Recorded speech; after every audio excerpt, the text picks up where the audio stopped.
నమస్కారం ఘంటారావానికి స్వాగతం ముందుగా ప్రధానాంశాలు ఐబొమ్మ బప్పం టీవీలు మూత నిర్వాహకుడి సవాల్ స్వీకరించి పని పూర్తి చేసిన పోలీసులు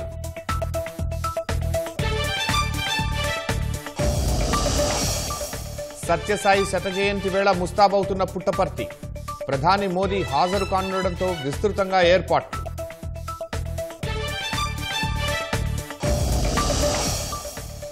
ఛత్తీస్గఢ్ సుక్మా జిల్లాలో ఎదురుకాల్పులు ముగ్గురు మావోయిస్టులు మృతి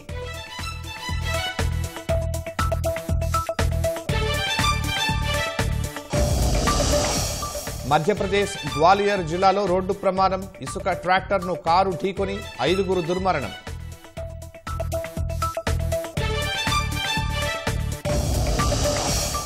అల్లూరి జిల్లా వంజంగి మేఘాల కొండపై పర్యాటకుల సందడి కైలాస శిఖర అందాలను చూస్తూ సందర్శకుల తన్మయత్వం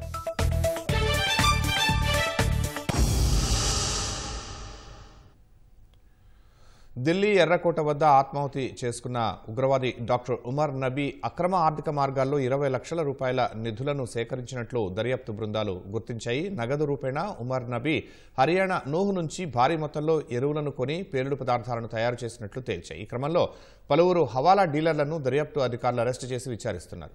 అటు ఈ పేలుడు కుట్రలో భాగమైన టెర్రర్ మాడ్యూల్ను గుర్తించేందుకు జాతీయ దర్యాప్తు సంస్థ ఎన్ఐఏ జమ్మూ కశ్మీర్, పంజాబ్, హర్యానా, ఉత్తరప్రదేశ్లో విస్తృత తనిఖీలు చేపట్టింది. అటు ఎర్రకోట పేలుడు ఘటనా స్థలిలో 3 9mm కార్ట్రిడ్జ్లను ఢిల్లీ పోలీసులు తాజాగా గుర్తించారు. వాటిలో 2 కార్ట్రిడ్జ్ల్లో బుల్లెట్లు ఉండగా మరొకటి ఖాళీగా ఉందని తెలిపారు. అయితే ఎలాంటి తుపాకీ దొరక్కపోవటం గమనార్హం. అవి భద్రతా బలగాలకు చెందినవా లేదా బయటి వ్యక్తులవా అని దర్యాప్తు చేస్తున్నట్లు వెల్లడించారు. హర్యానా ఫరీదాబాద్ టెర్రర్ మాడ్యూల్కు కేంద్రమైన అల్ఫలాహ్ యూనివర్సిటీ నుంచి మరో 2 వైద్యులను పోలీసులు అరెస్టు చేశారు. డాక్టర్ ముస్తాక్, డాక్టర్ మొహమ్మద్ అనే 2 వైద్యులను అరెస్టు చేసినట్టు పోలీసులు తెలిపారు. 2 డాక్టర్లకు ఉమర్ నబీతో పాటు మహమ్మద్ ముస్తకీం, ముజిమ్మల్ గనాయితో సంబంధాలు ఉన్నట్లు ప్రాథమికంగా తేలింది. పేలుడు జరిగినప్పుడు వీరిలో ఒకరు ఢిల్లీలోనే ఉన్నారు. పేలుళ్ల కుట్రలో వీరి భాగస్వామ్యం ఎంత ఉందో తెలుసుకునేందుకు వారిని ప్రశ్నిస్తున్నట్లు పోలీసులు తెలిపారు. ముజిమ్మల్తో సంప్రదింపులు జరిపిన 15 మంది వైద్యులు ఆచూకీ లేరు. కాల్ డేటా ఆధారంగా వారితో పోలీసులు మాట్లాడటానికి ప్రయత్నిస్తే స్విచ్ ఆఫ్ అని వస్తోంది. మరోవైపు లైసెన్స్ లేకుండా ఎన్పీకే ఎరువులు అమ్మినందుకు నూహ్లో దినేష్ అలియాస్ డబ్బు అనే వ్యక్తిని అరెస్టు చేశారు. ఈ ఎరువులనే 3 లక్షలు పెట్టి ఉగ్రవాదులు కొని పేలుడు పదార్థాల తయారీకి వాడినట్టు పోలీసు వర్గాలు తెలిపాయి. దినేష్కు ఉగ్రకుట్రపై సమాచారం ఉందా లేదా అనేది తేలాల్సి ఉంది. పేలుడుకు ముందు రామ్లీలా మైదాన్కు సమీపంలో ఉమర్ వెళ్లిన మసీదును దర్యాప్తు అధికారులు సందర్శించారు. ఆ రోజు వచ్చిన వారి వివరాలు సమర్పించాలని నిర్వహణ కమిటీని కోరారు. ఉమర్ వాడిన కారులో ఇంకెవరైనా ఉన్నారా, మధ్యలో ఎవరైనా వెళ్లారా అనే కోణంలో అధికారులు ఆరా తీస్తున్నారు. అటు యూజీసీ, నాక్ నిబంధనలు ఉల్లంఘన, మోసం, ఫోర్జరీ పాల్పడ్డారనే ఆరోపణలపై అల్ఫలాహ్ యూనివర్సిటీపై 2 ఎఫ్ఐఆర్లు నమోదయ్యాయి. యూజీసీ, నాక్ నివేదికల ఆధారంగా కేసును నమోదు చేసినట్లు పోలీసులు వెల్లడించారు. ఛత్తీస్గఢ్లోని సుక్మా జిల్లాలో భద్రతా బలగాలకు నక్సలైట్లకు మధ్య ఎదురుకాల్పులు చోటు చేసుకున్నాయి. ఈ ఎన్కౌంటర్లో 3 మావోయిస్టులు మృతి చెందినట్లు పోలీసులు తెలిపారు. పర్వత ప్రాంతమైన బెజ్జీతో పాటు చింటగుఫా పోలీస్ స్టేషన్ పరిధిలోని పలు ప్రాంతాల్లో నక్సల్ కదలికలు ఉన్నాయన్న సమాచారంతో జిల్లా రిజర్వ్ గార్డ్ సిబ్బంది తనిఖీలు చేపట్టారు. ఈ క్రమంలో మావోయిస్టులు ఎదురుపట్టడంతో కాల్పులు చోటు చేసుకున్నాయి. ఈ ఏడాది ఇప్పటివరకు 262 మంది నక్సలైట్లు ఎన్కౌంటర్లలో మరణించారు. 2026 మార్చి కల్లా దేశంలో ఒక్క మావోయిస్టు కూడా ఉండకూడదన్న లక్ష్యంతో భద్రతా బలగాల ఆపరేషన్లు నిర్వహిస్తున్నాయి.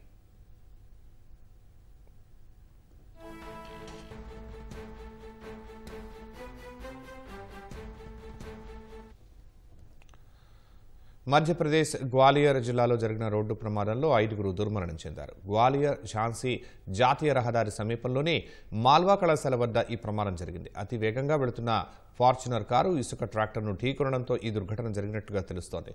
ప్రమాదంలో కారులోని 5 అక్కడికక్కడే మరణించారు. ప్రమాదం ధాటికి కారు నుజ్జునుజవగా ట్రాక్టర్ కొంత భాగం దెబ్బతింది. సమాచారం అందుకున్న పోలీసులు ఘటనాస్థలికి చేరుకుని సహాయ చర్యలు చేపట్టారు.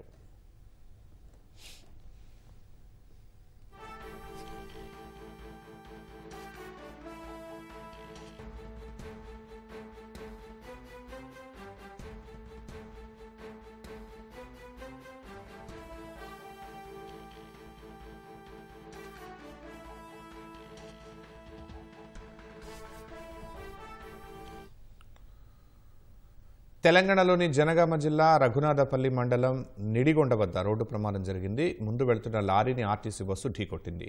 ఈ దుర్ఘటనలో బస్సులో ఉన్న 2 ప్రయాణికులు అక్కడికక్కడే దుర్మరణం పాలయ్యారు. మరో 6గురికి గాయాలయ్యాయి. మృతులు హనుమకొండలోని బాలసముద్రానికి చెందిన నవజీత్ సింగ్, హైదరాబాద్ దోమలగూడకు చెందిన ఓం ప్రకాష్గా పోలీసులు గుర్తించారు.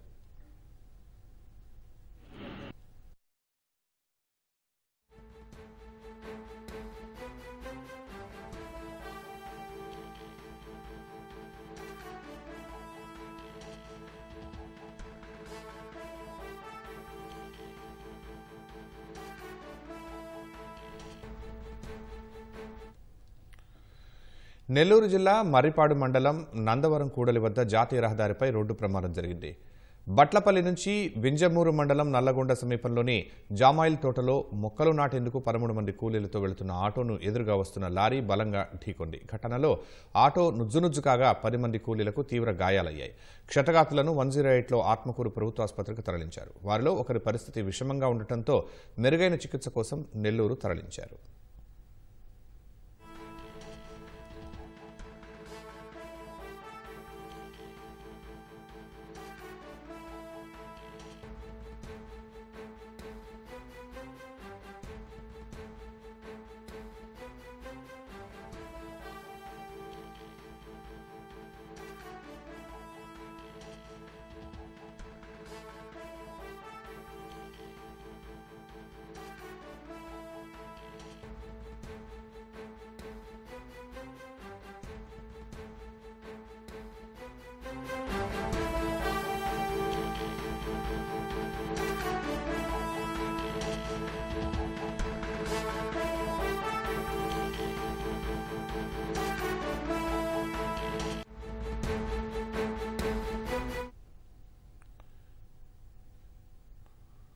ఐబొమ్మ నిర్వాహకుడు ఇమ్మడి రవితోనే ఐబొమ్మ బప్పం టీవీని తెలంగాణ సైబర్ క్రైమ్ పోలీసులు నిలిపివేయించారు. ఇంటి నుంచి స్వాధీనం చేసుకున్న వందల హార్డ్ డిస్క్లు పరిశీలిస్తున్నారు. దీనికి సంబంధించిన పూర్తి సమాచారం మా ప్రతినిధి నాగార్జున ప్రత్యక్ష ప్రసారం ద్వారా అందిస్తారు. చేసిన తర్వాత హైదరాబాద్ సైబర్ క్రైమ్ పోలీసులు అతను వెనుకున్నటువంటి వారిపై దృష్టి సారించేందుకు ప్రయత్నం చేస్తున్నారు. ప్రస్తుతం అయితే ఇప్పుడు ఈ కేసుకు సంబంధించినటువంటి వివరాలను అతను కస్టడీలో తీసుకుంటే మరిన్ని వివరాలు బయటకు వస్తాయని భావిస్తున్నారు. అయితే ఇప్పుడు ఓవరాల్గా ఈ పైరసీ రాకెట్ కేసుకు సంబంధించి ఇప్పటివరకు మొదటి నుంచి కూడా ఇప్పుడు ఎప్పుడైతే ఈ ఇన్వెస్టిగేషన్ జూన్ 5న ప్రారంభించారో అప్పటి నుంచి కూడా పలువురిని అరెస్ట్ చేస్తూ వస్తున్నారు. మొత్తం ఇందులో మనం ఇప్పటివరకు ఈ కేసు వరకు చూసుకుంటే కనుక ఇప్పుడు ఇతను ఐబొమ్మకి సంబంధించిన దాంట్లో ఇమ్మాడి రవిని అరెస్ట్ చేసిన తర్వాత అతని నుంచి కొన్ని వందలాది హార్డ్ డిస్క్లను స్వాధీనం చేస్తున్నారు, వాటి విశ్లేషిస్తున్నారు. అయితే నిన్న పోలీసులు మనం కాంటాక్ట్ చేసినప్పుడు పోలీసులు కూడా ఇదే విషయాన్ని చెప్పారు. అతని ఆధ్వర్యంలోనే దీన్ని మొత్తాన్ని క్రాష్ చేయిస్తా అని చెప్పేసి వాళ్ళు చెప్పడం జరిగింది. అదేవిధంగా నిన్న రాత్రి దీన్ని మొత్తాన్ని క్లోజ్ చేశారు. ఇప్పుడు మొత్తం దేశవ్యాప్తంగా ఐబొమ్మ ఎక్కడ కూడా ఓపెన్ అవ్వట్లేదు. సో ఇప్పుడు పలు రాష్ట్రాల పోలీసులు వీళ్ళ కోసం విస్తృతంగా గాలిస్తున్నారు.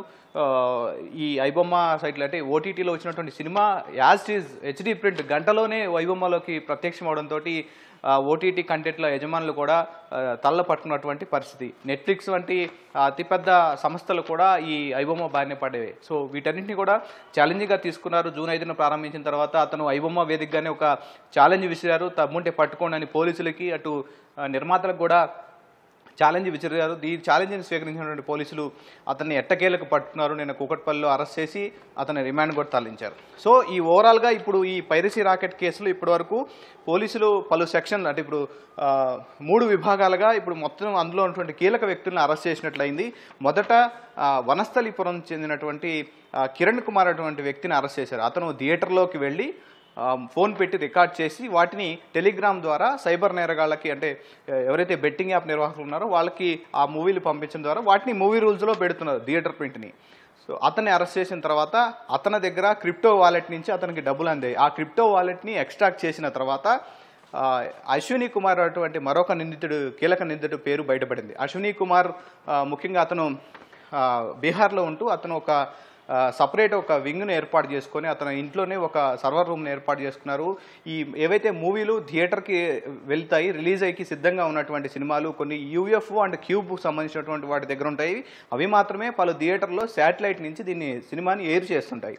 సో వాటిని థియేటర్ రిలీజ్ కంటే ముందే వాటి సర్వర్ని, వాటి లాక్లని హ్యాక్ చేసి ఆ కంటెంట్ని ఐబొమ్మలో పెట్టేటువంటి అశ్విని కుమార్ని అరెస్ట్ చేశారు. తర్వాత ఈ సినిమా రిలీజ్ అయిన తర్వాత కొన్ని రోజుల తర్వాత ఒప్పందం ప్రకారం ఓటీటీలోకి ఆ సినిమాకి దాంట్లోకి వస్తుంది, ఓటీటీలో రిలీజ్ అవుతుంది. ఈ ఓటీటీలో రిలీజ్ అయిన సినిమాలను ఐబొమ్మలో యాస్టీజ్గా హెచ్డీ ప్రింట్ అందులో ఉంటుంది. సో వెంటనే రిలీజ్ అయిన వెంటనే ఆ గంటలోనే ఆ మూవీ ఉండడంతో దీని మీద కూడా దృష్టి సారించారు. వరుసగా వచ్చినటువంటి ఫిర్యాదుల ఆధారంగా ఐబొమ్మ మీద దృష్టి సారించారు. సో ఇప్పుడు మొత్తం ఇతని అరెస్ట్ తోటి ఓవరాల్గా పైరసీ రాకెట్లో చాలా పెద్ద బ్రేక్ త్రూ అని చెప్పాలి హైదరాబాద్ సైబర్ క్రైమ్ పోలీసులు. ఇప్పటి వరకు ఈ 3 విభాగాలకు సంబంధించినటువంటి మూవీ రోజులో పెట్టే థియేటర్లో రికార్డ్ చేయడం, తర్వాత ఆల్రెడీ మీడియా హౌస్లో ఏదైతే ఉన్నాయి క్యూబ్ యూఎఫ్ఓని హ్యాక్ చేసి అందులో ఉన్నటువంటి డేటాని తీసుకొచ్చి పైరసీ సైట్లలో పెట్టడం, తర్వాత ఇప్పుడు ఐబొమ్మకి సంబంధించినటువంటి దాంట్లో పెట్టడం. సో ఎప్పుడైతే ఈ ఐబొమ్మకి ఇన్వెస్టిగేషన్ స్టార్ట్ చేశారో అప్పటి నుంచి ఐబొమ్మ స్వరూపం మార్చుకొని బప్పం టీవీగా మారింది. బప్పం టీవీ ఆన్లైన్లో సెర్చ్ చేసిన తర్వాత బప్పం టీవీ అని క్లిక్ చేయని ఐబొమ్మకి రీడైరెక్ట్ అయ్యి అందులో సినిమాలు ప్లే అవుతుంటాయి. ఫస్ట్ క్లిక్ చేసిన తర్వాత సినిమా ప్లే అవ్వదు, ఫస్ట్ క్లిక్ అయిన తర్వాత అది నెక్స్ట్ బెట్టింగ్ సైట్లకి రీడైరెక్ట్ అవుతుంది. తర్వాత మళ్ళీ బ్యాక్ వచ్చిన తర్వాత మళ్ళీ క్లిక్ చేస్తేనే సినిమా ప్లే అవుతుంది. ఇలా మధ్య మధ్యలో యాడ్స్ ప్లే చేస్తారు. ఓవరాల్గా ఈ 3 విభాగాలకు సంబంధించినటువంటి కంటెంట్లని ఓటీటీలో బెట్టింగ్కి సంబంధించినటువంటి నిర్వాహకులు దీన్ని మొత్తం మొబిలైజ్ చేస్తున్నారనే విషయాన్ని తెలుసుకుని పోలీసులు షాక్ అయ్యారు. ఈ బెట్టింగ్ సైట్లకు సంబంధించినటువంటి బెట్టింగ్ యాప్లు, బెట్టింగ్ వెబ్సైట్లకు సంబంధించిన వాళ్ళు ఈ సినిమాలని ఆన్లైన్లో పెట్టి, అంటే యువతకి ఎక్కువగా ఆకర్షణీయంగా ఎక్కువగా దగ్గరగా ఉండే ఈ సినిమాలు కాబట్టి సినిమాల దగ్గర నుంచే సినిమాలు చూస్తున్న కానీ బెట్టింగ్ యాప్స్ కనుక వస్తే వాటిని క్లిక్ చేయడం ద్వారా వాటి దగ్గర నుంచి మనీ కాజేయచ్చు అనేటువంటి దురుద్దేశంతోనే ఇటువంటి వాటిని సినిమా కంటెంట్ వినియోగించుకుంటున్నారు. ఎవరైతే ఈ సినిమాని పైరసీ చేసి ఇస్తారో వాళ్ళకి, ఆ పైరసీ చేసి ఇచ్చిన వాళ్ళకి కోట్ల రూపాయల్లో క్రిప్టో కరెన్సీలో విదేశాల నుంచి వీళ్ళ అకౌంట్లో పడుతుంది. సో ఇదే విధంగానే ఇమ్మాడి రవి కూడా పలు ఖాతాల్లో ఆయన క్రిప్టో కరెన్సీ వ్యాలెట్లో పడింది. సో అతని వ్యాలెట్లోనే క్రిప్టో కరెన్సీ వ్యాలెట్ని కూడా ఎక్స్ట్రా చేసే పనిలో పోలీసులు ఉన్నారు. ప్రస్తుతం అతనికి సంబంధించినటువంటి బ్యాంకు ఖాతాలో 3 కోట్ల రూపాయలని స్వాధీనం చేసుకున్నారు. అతని దగ్గర కొన్ని వందల హార్డ్ డిస్కులు, కొన్ని సినిమాకి సంబంధించినటువంటి ప్రింట్లు, కొన్ని ఈ సర్వర్కి సంబంధించినటువంటి సాఫ్ట్వేర్లు కూడా అందులో ఉన్నట్లుగా గుర్తించారు. అతని ల్యాప్టాప్లు కూడా గుర్తించారు. అతన్ని రేపు కస్టడీ పిటిషన్ వేసిన తర్వాత, కస్టడీ తీసుకున్న తర్వాత విచారిస్తే పలు కీలక విషయాలు వెల్లడవుతాయని పోలీసులు భావిస్తున్నారు. సో ఓవరాల్గా పలు రాష్ట్రాలు, ఈ కేవలం తెలంగాణనే కాదు, తెలంగాణ, ఆంధ్రప్రదేశ్, కర్ణాటక, తమిళనాడు, కేరళ, ఇటు ఉత్తరాదిన ఉన్నటువంటి మరికొన్ని రాష్ట్రాల్లో కూడా ఈ ఐబొమ్మకి సంబంధించినటువంటి ఈ వెబ్సైట్ చాలా తలనొప్పిగా మారింది. పలు ప్రొడ్యూసర్లకు ఇప్పటి వరకు దర్యాప్తులో వాళ్ళు దర్శక నిర్మాతలు వాళ్ళు చేసినటువంటి దాంట్లో ఇప్పటి వరకు పలు ఏళ్లుగా 22,000 కోట్ల రూపాయలు పైరసీ వల్ల సినిమా విభాగానికి నష్టం వస్తుంది, ఫిల్మ్ ఇండస్ట్రీకి నష్టం అవుతుందని వాళ్ళు గుర్తించారు. సో దీని మీద ఎప్పటి నుంచో పలు రాష్ట్రాల పోలీసులు ప్రయత్నం చేస్తున్నారు. చివరకు హైదరాబాద్ సైబర్ క్రైమ్ పోలీసులు ఈ సవాల్ను స్వీకరించి అతన్ని అరెస్ట్ చేయడం జరిగింది. సో ఇతని నుంచి దాదాపు నిన్న అతని సమక్షంలోనే దీన్ని అతని దగ్గర లాగిన్ ఐడీలు, పాస్వర్డ్లు తీసుకొని ఈ సర్వర్ మొత్తాన్ని క్రాష్ చేశారు. ప్రస్తుతం మనం ఈ ఐబొమ్మకి సంబంధించినటువంటి సర్వర్ ఓపెన్ అవ్వడం లేదు. మొత్తం గతంలో కూడా ఇదే విధంగా బప్పం టీవీ అనేటువంటి సైట్ని మనం ఒకసారి దీంట్లో కనుక ఒకసారి చూస్తే బప్పం టీవీ అని కొడితే సో ఇప్పుడు ఇది ఇలా ఓపెన్ అవుతుంది. దీన్ని ఓపెన్ అవ్వకుండా this site can't be reached. ఇది నిన్న రాత్రే మొత్తం అతని దగ్గర తీసుకున్నటువంటి లాగిన్ ఐడి పాస్వర్డ్ల ద్వారా మొత్తాన్ని దీన్ని క్రాష్ చేశారు. ఇందులో ఉన్నటువంటి డేటాను కూడా డిలీట్ చేసినటువంటి సమాచారం. సో ఇదొక హైదరాబాద్ సైబర్ క్రైమ్ పోలీసులు కూడా అతను గతంలో పనిచేసినటువంటి సివి ఆనంద్ కూడా ఈ కమిషనర్గా ఉన్నారు. అతని మొదటి నుంచి కూడా ఈ కేసును చూస్తూ వచ్చారు. అప్పటి నుంచి కూడా జూన్ 5 నుంచి ఇన్వెస్టిగేషన్ ప్రారంభమైన దగ్గర నుంచి కూడా ఆయన ఈ కేసును చూస్తూ వచ్చారు. కొద్దిసేపటి క్రితం అతను కూడా ట్వీట్ చేయడం జరిగింది. అప్పటి నుంచి కూడా కష్టపడి కీలకమైనటువంటి వ్యక్తిని ఇప్పటివరకు వెతుకుతూ చివరికి అతను కూడా పట్టుకున్నందుకు ఆ విభాగాలకి సైబర్ క్రైమ్ డీసీపీ, ఇతర పోలీసులు, సైబర్ క్రైమ్ పోలీసులకి ఆయనకి కృతజ్ఞతలు తెలిపారు. మరోవైపు దీని మీద ఇతను ఇమ్మాడి రవికి సంబంధించినటువంటి వివరాలు రేపు హైదరాబాద్ సిపి సజ్జనార్ పోలీసులకి మొత్తం మీడియాకి వివరాలు వెల్లడించే అవకాశం కనిపిస్తుంది. దీని మీద ప్రెస్ మీట్ పెట్టాలని భావిస్తున్నారు. ఓవరాల్గా ఇది హైదరాబాద్ పోలీసులు చేసినటువంటి కీలకమైనటువంటి బ్రేక్ త్రూ అని రేపు మీడియాకి పూర్తి వివరాలు, ఇతని బ్యాక్గ్రౌండ్, ఇతను చదువుకున్నట్టు వివరాలు, అతను గతంలో ఒక సాఫ్ట్వేర్ కంపెనీని కూడా రన్ చేసినట్టుగా గుర్తించారు. సో ఇలా ఏ విధంగా ఎందుకు మారాడు, ఈ విధంగా ఎందుకు చేస్తున్నారు అనే కీలక వివరాలు తెలిపేందుకు రేపు పూర్తి స్థాయిలో ఒక ప్రెస్ మీట్ ఏర్పాటు చేయనున్నారు. ఓటు. ధన్యవాదాలు నాగార్జున. రామోజీ గ్రూప్ సంస్థల వ్యవస్థాపకులు రామోజీరావు జయంతి సందర్భంగా సీఎం చంద్రబాబు ఘన నివాళులు అర్పించారు. నిష్పక్షపాత జర్నలిజానికి ప్రమాణాలు ఏర్పాటు చేసిన వ్యక్తి అంటూ ఎక్స్ వేదికగా ట్వీట్ చేశారు. ఈనాడు సంస్థల ద్వారా సమాజంపై గొప్ప ప్రభావం చూపించారని, వ్యాపారాల్లోనూ ప్రజాహితం, విలువలు, నైతికత పాటించారని చంద్రబాబు కొనియాడారు. రామోజీరావు చూపిన మార్గాన్ని శాశ్వత స్ఫూర్తిగా మలుచుకుందామని ట్వీట్లో సీఎం పేర్కొన్నారు.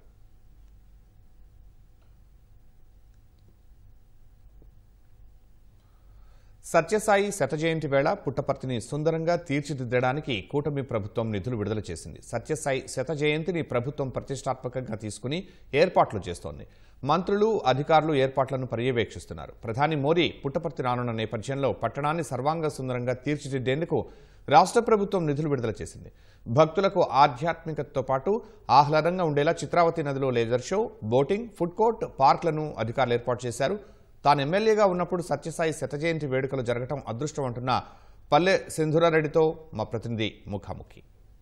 సత్యసాయిబాబా శత జయంతి ఉత్సవాల వేడుకలు ప్రారంభమయ్యాయి. ఈ నేపథ్యంలోనే కూటమి ప్రభుత్వము పుట్టపర్తి అభివృద్ధి కోసము ఇప్పటికే 10 కోట్ల రూపాయల నిధులు విడుదల చేసింది. సింధురారెడ్డి మనతో ఉన్నారు. అభివృద్ధి సంబంధించి ఏ కార్యక్రమాలు చేపట్టారన్న విషయం తెలుసుకుందాం. మేడం చెప్పండి, శత జయంతి ఉత్సవాలు మీరు ఎమ్మెల్యేగా ఉన్నప్పుడు జరగడం అనేది అది నిజంగా మీరు ఎలా ఫీల్ అవుతున్నారు? చాలా హ్యాపీగా ఉందండి. ఎందుకంటే ఎవరికి రాని భాగ్యం నాకు వచ్చిందనే నేను అనుకుంటాను. పుట్టపర్తికే కాదు, వరల్డ్ వైడ్ ఆయన టీచింగ్స్ కానివ్వండి, ఆయన పంచిండే ప్రేమ, ఆయన పంచిండే గుడ్ టీచింగ్స్ అందరూ కూడా అది నేర్చుకొని ఎంతో లక్షలాది మంది భక్తులు ఆయనకున్నారు. అలాంటి ఆయన పుట్టి పెరిగిన చోటు పుట్టపర్తికి నేను ఎమ్మెల్యే అవ్వడం నాకు అదృష్టంగా భావిస్తున్నాను. పూర్వజన సుకృతమే అనుకోవాలి. శత జయంతి ఉత్సవాలు జరపాలని రాష్ట్ర ప్రభుత్వం దీన్ని అధికారికంగా ప్రకటించింది ఈ ఉత్సవాలను. దీంట్లో అసలు మీ కృషి ఎలా ఉంది? అంటే ఈ శత జయంతి ఉత్సవాలు నిర్వహించాలనే ఆ పట్టుదలతో మీరు ప్రభుత్వాన్ని ఒప్పించినట్లు చెప్తున్నారు, ఏంటి మేడం? యాక్చువల్లీ లాస్ట్ ఇయర్ ఒక టీడీఎల్పీ మీటింగ్ జరిగింది స్వామివారి 99th బర్త్డేకి ముందర. సో జరిగితే ఒకసారి అందరూ వాళ్ళ కాన్స్టిట్యున్సీస్ ప్రస్తావన తీసుకొచ్చారు. నేను ఇది తీసుకొచ్చాను. ఇలా 99th బర్త్డే ఉంది, నెక్స్ట్ ఇయర్ 100th బర్త్డే ఉంది. చాలా గొప్ప ఈవెంట్. 100th బర్త్డే అనేది 100 సెంటనరీ సెలబ్రేషన్స్, అది మనం రెగ్యులర్గా చూసే ఒక ఈవెంట్ కాదు. సో పుట్టపర్తి పూర్వ వైభవం మళ్ళీ అందరికీ కనపడాలి. అందరు భక్తులు ఎంతోమంది ఆసక్తి చూపిస్తుంటారు. దాని గురించి ఇంప్రూవ్మెంట్స్ ఉండాలి, చేంజెస్ కనపడాలి అని. సో అది స్టేట్ ఫెస్టివల్గా డిక్లేర్ చేస్తే బాగుంటుంది అనే ఒక ఆలోచనని సీఎం గారి ముందర, లోకేష్ గారి ముందర, పవన్ కళ్యాణ్ గారి ముందర చెప్తేనే వెంటనే చాలా మంచి పాజిటివ్ రెస్పాన్స్ ఇచ్చారు. మోదీ గారు కూడా రావాలని ప్లాన్ చేసుకుని 19th రానున్నారు. సో ఆయన కానివ్వండి, లేకపోతే ప్రెసిడెంట్ గారు కానివ్వండి, వైస్ ప్రెసిడెంట్ గారు కానివ్వండి, ఈ రాబోయే టైంలో అందరూ కూడా ఇంకా చాలా మంది governors and chief ministers from different parts of India కూడా వస్తున్నారు. మాకు చాలా మంచి రెస్పాన్స్ వస్తుంది. ఎన్ఆర్ఈజీఎస్ వర్క్స్లో కూడా మాకు పుట్టపర్తి నియోజకవర్గానికి దాదాపు 24 కోట్లతో రోడ్లు వేయించగలిగాం మనము. గత 5 సంవత్సరాలు ఎక్కడ కూడా డెవలప్మెంట్ లేని చోట కూడా మళ్ళీ మనము మొత్తం రీవ్యాంప్ అని చెప్పుకోవచ్చు. కొత్త రోడ్లు వేస్తున్నాము, స్ట్రీట్ లైట్లకి కొత్త ఇది కనపడుతుంది. పుట్టపర్తి టౌన్కి వచ్చేసి దాదాపు ఈ స్టేట్ ఫెస్టివల్ డిక్లేర్ అయ్యాక దాదాపు 10 crore అమౌంట్ శాంక్షన్ చేయడం జరిగింది సీఎం గారు మొన్న. 13th to 23rd వరకు స్టేట్ ఫెస్టివల్గా డిక్లేర్ అవ్వడం జరిగింది. లోపల టౌన్లో కావాల్సిన శానిటేషన్ ఫెసిలిటీస్ కానివ్వండి, లేదంటే మున్సిపాలిటీలో వర్క్స్ కానివ్వండి, పబ్లిక్ టాయిలెట్స్ కానివ్వండి, టెంపరరీ టాయిలెట్స్ కానివ్వండి, ఇంకా police force, additional police force తీసుకురావడం, హెల్త్ డిపార్ట్మెంట్ నుంచి additional medical facilities, medical camps అక్కడక్కడ ఎక్కడైతే బస్ ఫెసిలిటీస్ 11 బస్ స్టాప్స్ పెట్టడం జరిగింది. అన్ని చోట్ల కూడా ఒక రిసెప్షన్ ఉంటుంది, వాళ్ళకి ఇన్ఫర్మేషన్ డెస్క్ ఉంటుంది. ప్రజలకు ఎక్కడికి వెళ్ళాలన్నా ఆ ఇన్ఫర్మేషన్ ఇవ్వడానికి వాళ్ళు రెడీగా ఉంటారు. రోడ్స్ తీసుకుంటే అనంతపూర్ నుంచి పుట్టపర్తికి వచ్చే రూట్లు, లేదా బెంగళూరు ఎయిర్పోర్ట్ నుంచి వచ్చే రూట్లు కూడా ఎక్కడైతే కొన్ని డిస్టర్బెన్సెస్ ఉన్నాయో రోడ్లలో అవి కూడా అన్ని పాట్ హోల్ ఫిల్లింగ్ కానివ్వండి, నీట్గా రెడీ చేయడం కానివ్వండి అన్నీ జరుగుతున్నాయి. ప్రశాంతి నిలయం దగ్గర వెస్ట్ గేట్ రోడ్ ఒకటి ఉంది, అది చాలా సంవత్సరాల నుంచి వేయకోకుండా చాలా ఇబ్బందులు పడుతున్న ఒక టైంలో కూడా మనం 1,40,00,000తో ఆ రోడ్డు వేయించుకోగలుగుతున్నాం. ఇంకా రత్నాకర్ గారికి చాలా ధన్యవాదాలు తెలియజేసుకోవాలి. ఎందుకంటే 1,40,00,000 ఆయన స్పాన్సర్ చేసి మొత్తం పుట్టపర్తి టౌన్ అంతా కూడా CC cameras, high definition cameras, drone cameras, మొత్తం సర్వేలెన్స్కి మన పోలీస్ ఫోర్స్కి అడిషనల్గా మంచిగా వాళ్ళు వర్క్ చేసుకోవడానికి ఒక బ్యూటిఫుల్ అట్మాస్ఫియర్ క్రియేట్ చేసి అవి శాంక్షన్ చేశారు. అంతా కూడా ఇన్స్టలేషన్ కూడా అయిపోయింది. పండుగలా జరగాలి, అందరూ కూడా భక్తులు ఎవరైతే విజిట్ చేస్తారో హ్యాపీ నోట్లో పుట్టపర్తిలో ఉన్న డివైన్ కనెక్షన్ తీసుకొని వెళ్ళాలనే ఉద్దేశంతో అందరూ పనిచేస్తున్నారు. చాలా హ్యాపీగా ఉంది. ఈ సత్యసాయి శత జయంతి ఉత్సవాలు ప్రభుత్వము దీన్ని ప్రతిష్టాత్మకంగా తీసుకున్నందువల్ల ఈ క్రమంలోనే పుట్టపర్తిని సుందర పుట్టపర్తిగా మారుస్తున్నామని, పలు అభివృద్ధి కార్యక్రమాలు చేస్తున్నామని ఇది తనకొచ్చిన మంచి అవకాశంగా చెప్తున్నారు Puttaparthi MLA Sindhura Reddy. Camera person నారాయణతో Lakshmi Prasad, Shri Sathya Sai జిల్లా పుట్టపర్తి నుంచి. మద్యం ముడుపుల సొమ్ము రీరూటింగ్లో అనిల్ చోక్రా కీలక పాత్రధారి అని సిట్ తన రిమాండ్ రిపోర్ట్లో పేర్కొంది. శుక్రవారం అనిల్ చోక్రా అరెస్టు తర్వాత ఏసీబీ కోర్టులో సమర్పించిన రిమాండ్ రిపోర్ట్లో కీలక అంశాలను ప్రస్తావించింది. వైసీపీ ప్రభుత్వంలో మద్యం సరఫరా ఆర్డర్లు దక్కించుకున్న డిస్టిలరీలు నగదు రూపంలో ఇచ్చిన ముడుపులను అప్పటి ప్రభుత్వ పెద్దలకు షెల్ కంపెనీల ద్వారా చేరవేతలో నిందితుడు అనిల్ కీలక పాత్ర పోషించాడని ప్రాసిక్యూషన్ ఆరోపించింది. వైసీపీ హయాంలో జరిగిన మద్యం కుంభకోణంలో నాటి ప్రభుత్వ పెద్దలకు ముడుపులు చేరవేసేందుకు డొల్ల కంపెనీల్ని సృష్టించిన 49వ నిందితుడు ముంబైకి చెందిన వ్యాపారి అనిల్ చోక్రాకు విజయవాడ ఏసీబీ కోర్టు ఈ నెల 21 వరకు రిమాండ్ విధించింది. శుక్రవారం నిందితుడిని అరెస్టు చేసిన సిట్ అధికారులు శనివారం ప్రభుత్వాసుపత్రిలో వైద్య పరీక్షలు నిర్వహించి విజయవాడలోని ఏసీబీ కోర్టులో హాజరుపరిచారు. వైసీపీ ప్రభుత్వంలో మద్యం సరఫరా ఆర్డర్లు దక్కించుకున్న డిస్టిలరీలో నగదు రూపంలో ఇచ్చిన ముడుపుల్ని అప్పటి ప్రభుత్వ పెద్దలకు షెల్ కంపెనీల ద్వారా చేరవేతలో నిందితుడు కీలక పాత్ర పోషించాడని ప్రాసిక్యూషన్స్ జేడీ రాజేంద్ర ప్రసాద్ కోర్టుకు తెలిపారు. 77,55,00,000 రూపాయల సొమ్మును నిందితుడు మళ్లించాడని, దీనిపై లోతైన దర్యాప్తు నిమిత్తం అనిల్ చోక్రాకు రిమాండ్ విధించాలని కోరారు. వాదనలు విన్న న్యాయాధికారి భాస్కర్రావు నిందితుడికి రిమాండ్ విధించారు. దీంతో నిందితుడిని విజయవాడలోని జిల్లా కారాగారానికి తరలించారు. ఈ కేసులో అనిల్ చోక్రా పాత్రను రిమాండ్ రిపోర్టులో సిట్ ప్రస్తావించింది.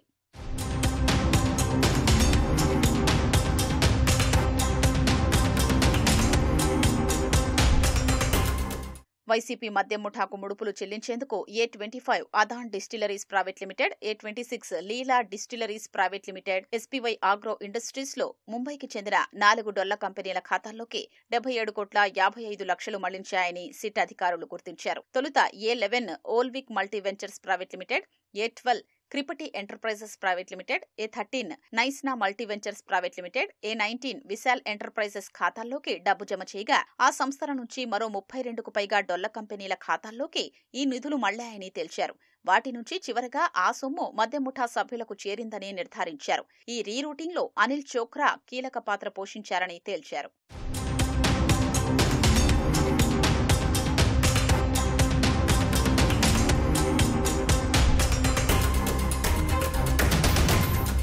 అదాన్ డిస్టిలరీస్ నుంచి 18,20,00,000, లీలా డిస్టిలరీస్ నుంచి 20,28,00,000, SPY అగ్రో ఇండస్ట్రీస్ నుంచి 39 కోట్ల రూపాయల్ని ఓల్విక్, క్రిపటి, నైస్నా, విశాల్ ఎంటర్ప్రైజెస్ వంటి డొల్ల కంపెనీల ఖాతాల్లో జమ చేసినట్లు సిట్ తెలిపింది. ఓల్విక్ నుంచి 14 కంపెనీల్లోకి 31,33,00,000, క్రిపటి నుంచి 22 కంపెనీల్లోకి 31,51,00,000, నైస్నా నుంచి 3 కంపెనీల్లోకి 10,58,00,000, విశాల్ నుంచి 4 కంపెనీల్లోకి 4.08 కోట్ల రూపాయలు మళ్లించినట్లు పేర్కొంది. ఇవన్నీ అనుమానాస్పద లావాదేవీలే. ఆయా కంపెనీలు పేర్కొన్న చిరునామాల్లో సిట్ అధికారులు పరిశీలించగా అసలు ఎప్పుడూ అక్కడ అలాంటి కంపెనీలే లేవని తేలింది. వైట్ను బ్లాక్లోకి మార్చి సంబంధిత వ్యక్తులకు అందజేయడానికి అనిల్ చోక్రాయే ఈ డొల్ల కంపెనీలు ఏర్పాటు చేసినట్లు సిట్ దర్యాప్తులో వెల్లడైంది.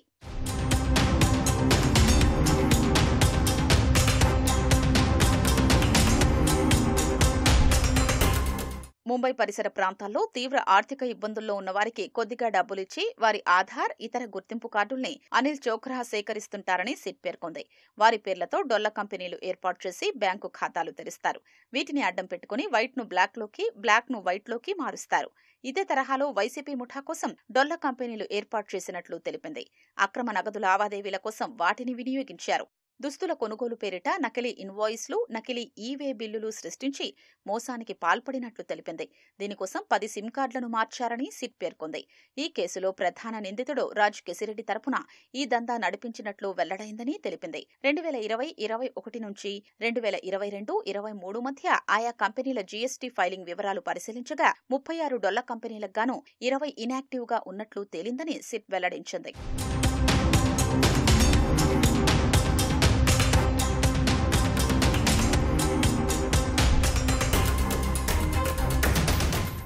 ఫోర్జరీ పత్రాలతో ఓ బ్యాంకును 304 కోట్ల రూపాయలకు మోసం చేసిన కేసులో ఎన్ఫోర్స్మెంట్ డైరెక్టరేట్ ఈడీ గతంలో అనిల్ చోఖ్రాను అరెస్ట్ చేసింది. ముంబై పోలీసు శాఖలోని ఆర్థిక నేరాల విభాగంలో అతనిపై 2 కేసులున్నాయి.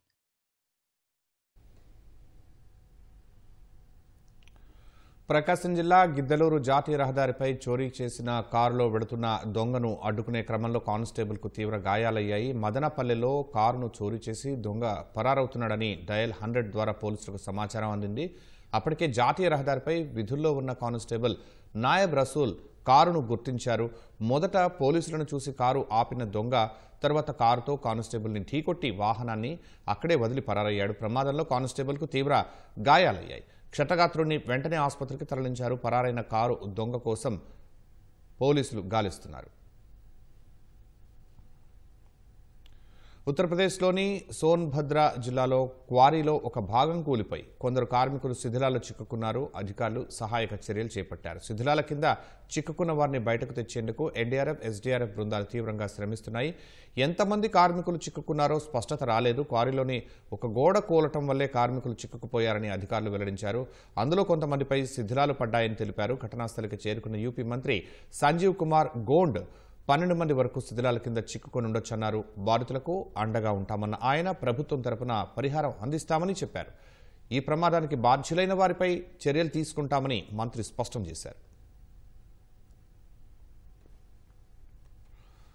అల్లూరు జిల్లా పాడేరు మండలం వంజంగి మేఘాలకొండ పర్యాటకులతో కిటకిటలాడింది. ఆదివారం కావడంతో తెల్లవారుజాము నుంచి అధిక సంఖ్యలో యాత్రికులు పర్వత శిఖరాలను చేరి ప్రకృతి అందాలను ఆస్వాదిస్తున్నారు. ఉదయపు వేళలో శ్వేత మేఘాలు ఆవరించి ఉన్న కొండలపై నుంచి వస్తున్న ఉషోదయ కిరణాలు చూసి పర్యాటకులు తన్మయత్వం పొందారు. పొగమంచు తెరల మధ్య కైలాస శిఖర అందాలు చూస్తూ ఆకాశ వీధిలో పయనిస్తున్న అనుభూతిని పర్యాటకులు పొందుతున్నారు.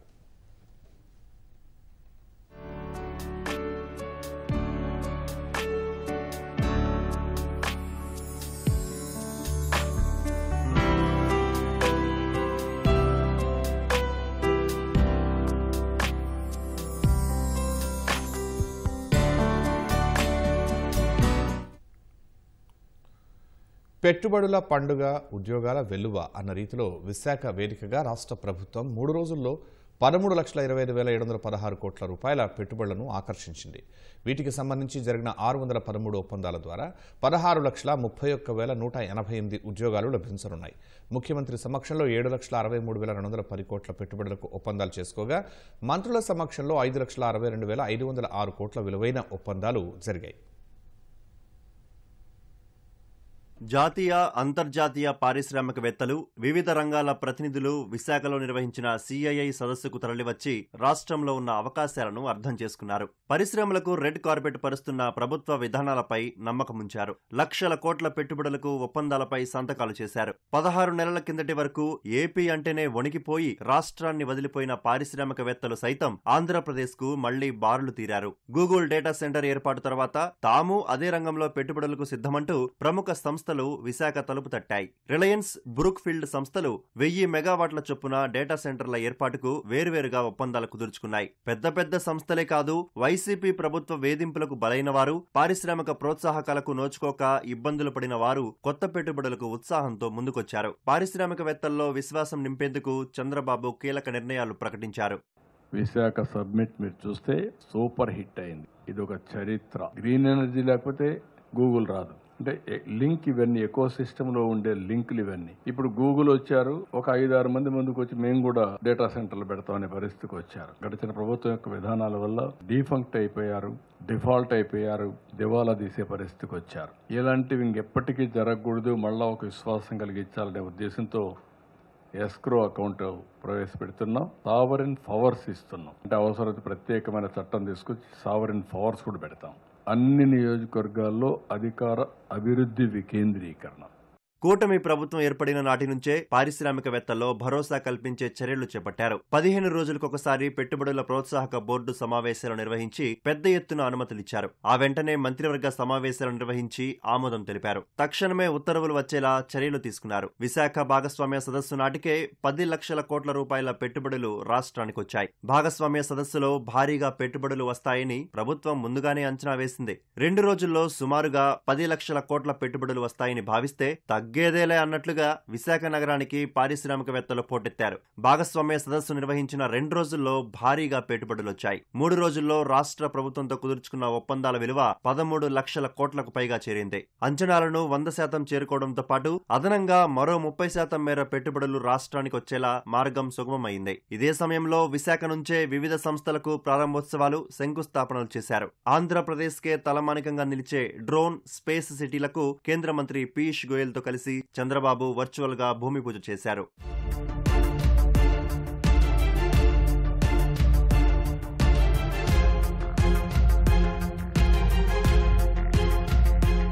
మూడు రోజుల పాటు మొత్తం 13,25,716 కోట్ల విలువైన ఒప్పందాలు జరిగితే అందులో సగానికి పైగా ముఖ్యమంత్రి సమక్షంలోనే జరిగాయి. 3 రోజుల పాటు చంద్రబాబు సమక్షంలో కుదుర్చుకున్న ఒప్పందాల విలువ 7,63,210 కోట్లు. 123 ఎంఓయూల ద్వారా ఈ పెట్టుబడులు వచ్చాయి. తొలి రోజున 3,65,304 కోట్ల మేర పెట్టుబడులకు ఒప్పందాలు జరిగాయి. రెండో రోజున 3,49,476 కోట్లు. ఇక చివరి రోజున 48,430 కోట్ల మేర ఎంఓయూలు కుదిరాయి. మంత్రి నారా లోకేష్ సహా వివిధ శాఖలకు చెందిన మంత్రులు కూడా భారీ ఎత్తునే పెట్టుబడులపై ఒప్పందాలు కుదుర్చుకున్నారు. మొత్తంగా మంత్రులందరూ కలిసి 490 ఎంఓయూల ద్వారా 5,62,506 కోట్ల రూపాయల మేర పెట్టుబడులు కుదుర్చుకున్నారు. పెట్టుబడుల ఒప్పందాలన్నీ 3.5 ఏళ్లలో ఆచరణలోకి తెస్తామని సీఎం చంద్రబాబు అన్నారు.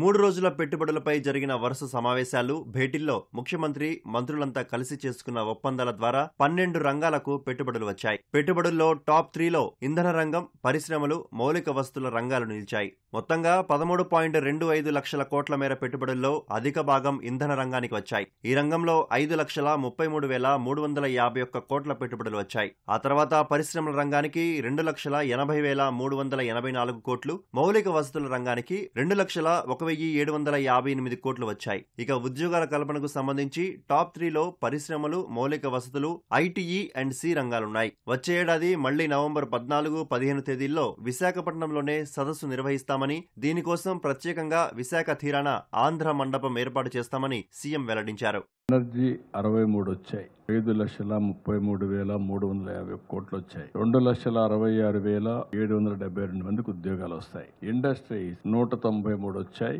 2,80,384 కోట్ల రూపాయలు పెట్టుబడులు వచ్చాయి. 5,19,083 మందికి ఉద్యోగాలు వస్తాయి. ఇన్ఫ్రాస్ట్రక్చర్ 38 ప్రాజెక్టులు వచ్చాయి. 2,01,758 కోట్లు పెట్టుబడులు పెట్టారు. 3,06,649 మందికి ఉద్యోగాలు వస్తాయి. ఐటీ అండ్ ఈఎన్సీ 107 వచ్చాయి. 1,59,407 కోట్లు ఇన్వెస్ట్మెంట్ వస్తుంది. 2,96,315 మందికి ఉద్యోగాలు వస్తాయి. ఏపీసీఆర్డీఏ 41 ఎంఓయూలు చేశారు. 48,711 కోట్లకు ఇన్వెస్ట్మెంట్ వస్తుంది. 41,605 మందికి ఉద్యోగాలు వస్తాయి. టూరిజం 112 చేశారు. దీనివల్ల 1,05,804 మందికి ఉద్యోగాలు వస్తాయి. ఫుడ్ ప్రాసెసింగ్ 38 చేశాం. 13,008 కోట్ల రూపాయలు. 47,390 కోట్లకు 47,390 మందికి ఉద్యోగాలు వస్తాయి. మున్సిపల్ అడ్మినిస్ట్రేషన్ ఇన్వెస్ట్ చేశారు 4,944 కోట్లు, 12,150 మందికి ఉద్యోగాలు. టెక్స్టైల్ 7 4,490 కోట్లు, 8,450 మందికి ఉద్యోగాలు. హెల్త్ లో 3 చేశారు 4,208 కోట్లు, 24,000 మందికి. ఎడ్యుకేషన్ 3,059 3,000 మందికి ఉద్యోగాలు వస్తాయి. మల్టీ డిపార్ట్మెంట్స్ దగ్గర 50,000 కోట్ల రూపాయలు అదనంగా పెట్టుబడులు వచ్చాయి. మళ్ళీ నెక్స్ట్ ఇయర్ కి ఇక్కడ కూడా ఈ డేట్స్ లోనే మళ్ళా నెక్స్ట్ ఇయర్ పార్ట్నర్షిప్ సమ్మిట్ ఉంటుంది. ఆంధ్రప్రదేశ్ బ్రాండ్ పునరుద్ధరించడం, పెట్టుబడిదారుల్లో నమ్మకాన్ని పెంపొందించడమే లక్ష్యంగా సదస్సుకు 2 నెలల ముందు నుంచే చంద్రబాబు, లోకేష్ ఫోకస్ పెట్టడం కలిసి వచ్చిందన్న భావన సర్వత్రా వ్యక్తమవుతోంది. 5 ఏళ్లలో 50 లక్షల కోట్ల పెట్టుబడులే లక్ష్యంగా ప్రభుత్వ యంత్రాంగం పనిచేయాలని సీఎం చంద్రబాబు అధికారులకు దిశానిర్దేశం చేశారు. మంత్రులు, అధికారుల టీం వర్క్తోనే సమ్మిట్ సూపర్ హిట్ అయిందని ప్రశంసించారు. భవిష్యత్తులో ఎదురయ్యే సవాళ్లను అవకాశాలుగా మలుచుకుంటూ పనిచేయాలని ప్రభుత్వ యంత్రాంగంలో స్ఫూర్తి నింపారు. విశాఖ సీఐఐ భాగస్వామ్య సదస్సు అనంతరం మంత్రులు, అధికారులు, ఉద్యోగుల్ని సీఎం చంద్రబాబు అభినందించారు. కేంద్ర, రాష్ట్ర ప్రభుత్వాలు సీఐఐ సంయుక్తంగా నిర్వహించిన సదస్సును జయప్రదం చేసిన ప్రతి ఒక్కరిని మనస్ఫూర్తిగా అభినందించారు. 45 దేశాల్లో ఈ సమ్మిట్ చర్చనీయాంశమై విశాఖ పేరు మారుమోగుతోందంటే టీం వర్క్తోనే ఇది సాధ్యమైందన్నారు. ఈ సదస్సులో అర్థవంతమైన, విజ్ఞానవంతమైన చర్చలు జరిపామన్నారు.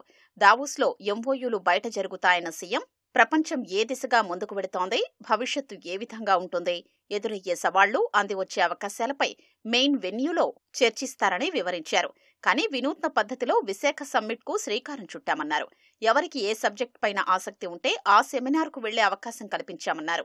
భాగస్వామ్య సదస్సుపై న్యూజిలాండ్ ట్రేడ్ మినిస్టర్ టాడ్ మెక్లే ప్రశంసించిన విధానాన్ని అందరికీ చదివి వినిపించారు. విదేశీ ప్రతినిధుల్ని ఎయిర్పోర్టులో రిసీవ్ చేసుకున్నప్పటి నుంచి సెండ్ ఆఫ్ ఇచ్చే వరకు ఎక్కడా ఇబ్బంది కలగకుండా అధికార యంత్రాంగం సమన్వయంతో వ్యవహరించిందని అభినందించారు. ఇకపైనా ఈ స్ఫూర్తిని కొనసాగించాలని పిలుపునిచ్చారు. ఒక ఈవెంట్ చేయాలనుకున్నాం, మీ అందరికి ఒక మెసేజ్ ఇచ్చాం. నేను ఓన్లీ గైడ్ లైన్స్ మాత్రం ఫిక్స్ చేశాం.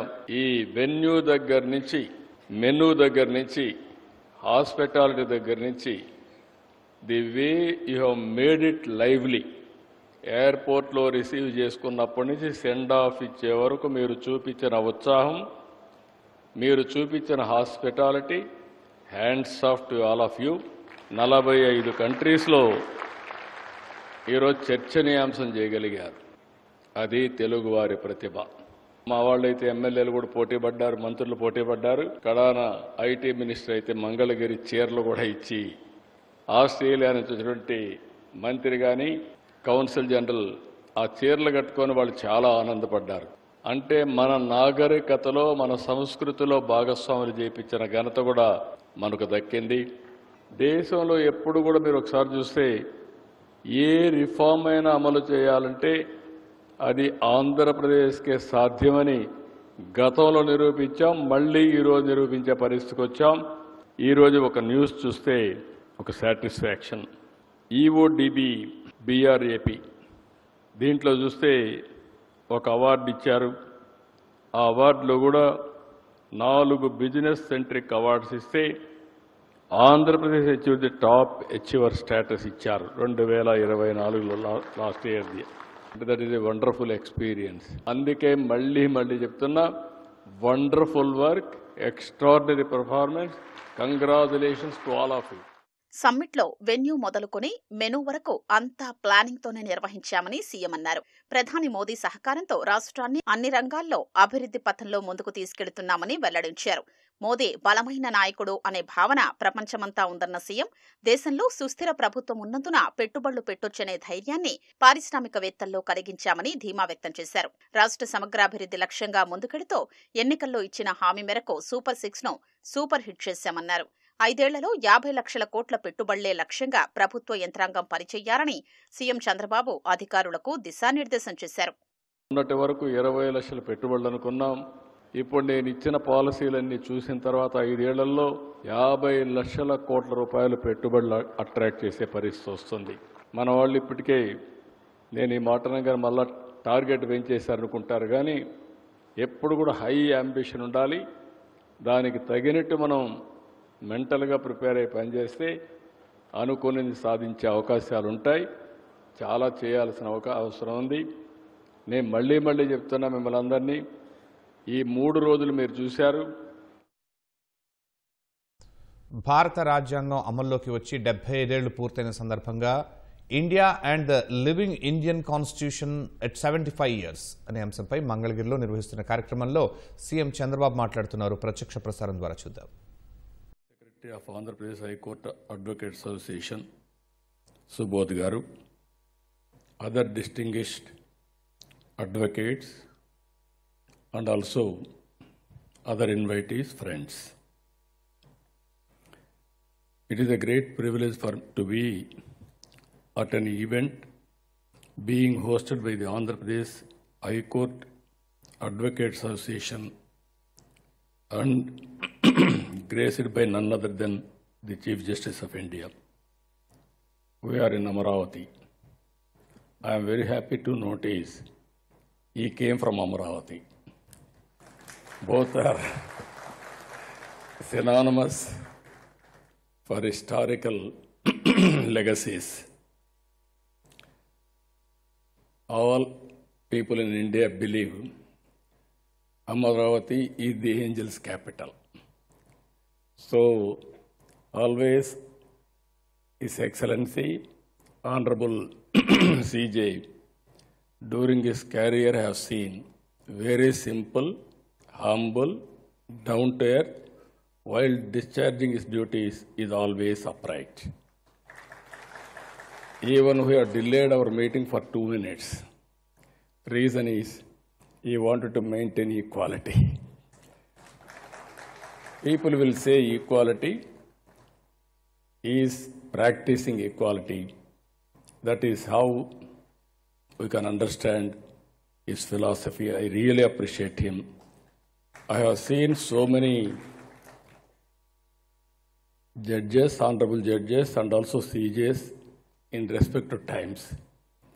But I have seen new human being in Gawaiji. That is where I am admiring him. That is how he is conducting. If you see his track record, from the beginning, with a impeachable record,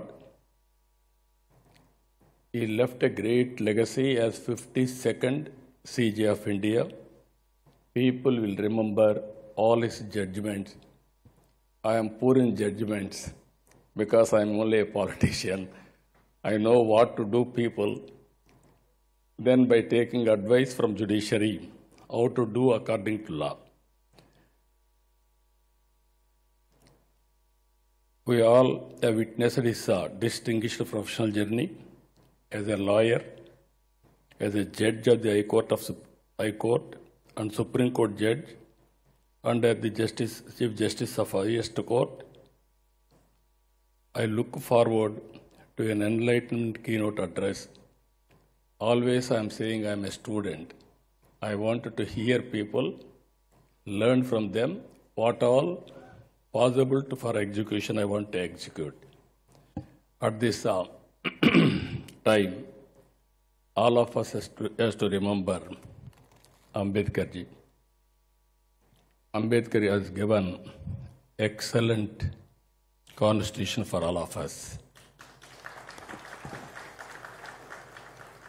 All times tested constitution. I am here as a chief minister. Our Gawaiji is here as CJI. Our CJ from High Court, we are all because of him. That is the strength of our constitution. Even beauty of our constitution, Narendra Modi ji has claimed very proudly, I was a chai wala. Chai wala has become Prime Minister of India, and also not only Prime Minister of India, great Prime Minister of India ever we have seen. He will create a record. That is the beauty of this constitution, to uplift people. We have seen so far Originally 17 crore voters, now around 97 crore voters in 24. So many elections, so many democracies we are seeing. One of the best democracy in the world, India, no doubt about it. And also, countries are progressing in communist countries because there is no election. Countries are progressing in rulers, kingdoms, even Gulf countries. But being a democratic country, we are progressing very well. For all these things, if you can go back again, with all my wisdom, I have seen so many things in this country.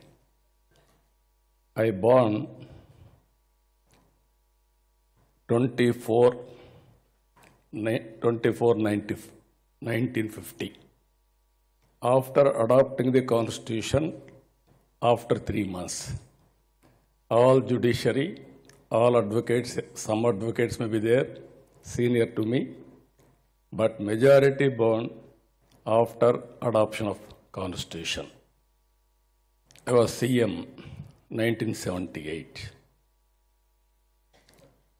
Then 80, I became minister. 95, I became chief minister. I have seen so many public policies in this country. Only one public policy, if you can see, so many judgments also all advocates have seen. Pre-economic reforms, post-economic reforms. Total scenario has been changed. Around 1995, I used to visit so many countries for marketing our economy or investments. Everybody used to see India very poor light. As a matter of fact, they used to say Hindu growth rate, equaling by saying 2%. At that time, China used to grow double-digit growth. One is, after economic reforms, thinking process has been changed. People are viewing in different way. Mid-90s, IT revolution. India has taken first mover advantage that has been changed totally. Now we are having demographic dividend as a windfall. Even recently, Taiwan, I had a delegation with them. Being a high-tech country, all innovations are going on. 23 million population. They need people from India. Only in future, India can supply human resources for the global community. They may be very strong in technology and also hardware and software, but nobody can replace human beings. That is the biggest challenge world is facing, but India is going to have that advantage. I wanted to place before all of you, we have seen Narendra Modi's regime today. 2011 or 2014, 11th largest economy. Today we are 4th largest economy. By 1 year we are going to become 3rd largest economy. By 2038 we are going to become 2nd largest economy. 2047, 100 years of independence. Now we are celebrating 75 years of constitutional adoption. I am confident India will be #1 country in the world. That is the power of India and Indians. And also here, if you all of us can see, Indians as on today all over the world, highest per capita income earners. By 2047, Indians will be globally most influential community. It is going to happen. In this context, 4 pillars of democracy. I want to share this type of intellectual forum. Always if you see legislature, executive, judiciary, media, always legislatures, once in 5 years you have to face elections. People give mandate, then only will come to assembly. Executive is a permanent body. They are having tenure. Judiciary, compared to other fields, more stability. And also whenever there is something going wrong, you are correcting and putting democracy in right spirit. That is how things are happening. Now media has come. I have seen media. Once only All India Radio. That is only the news breaking agency. Afterwards, I have seen newspapers. Only one paper. At one time, Hindu paper used to come. That is only the paper, trusted paper. After that, electronic media has come. Now social media has come. Social media, every person is an editor. Every person is a writer. They can write anything. They can express their views. They can do character assassination also. No exemption for anybody. For me, for judiciary, for everybody. That is how we are facing today. This is the right forum. I wanted to interact all of you. We wanted to maintain vibrant democracy. And at the same time, nation first. We are all here. Nation is great. We will be proud of it. If nation is not great, all of us will be looked down. This is where I am asking all of you to contribute further. If you see one thing, Ambedkar has given, one person, one vote. Even some constituents didn't give equality for everybody. Even women, some great countries didn't give equal rights. Only the country, poor, rich, no gender bias, or even billionaire, even poorest of the poor are having one vote. That is the biggest advantage for Indian democracy. And here, he gave political equality or equity. Now it is our responsibility to bring social equality and economic equality. That type of society, that type of nation we have to build. For that, always I consider public policies are deadly combination. Around 1995, I created one public policy promoting information technology. Within 25 years, Hyderabad, because of knowledge economy, highest per capita income, and also today all Telugu community and Indians all over the world, highest per capita income earners. That is only one public policy. Now we have to see further. Rich and poor are dividing. Sharp division.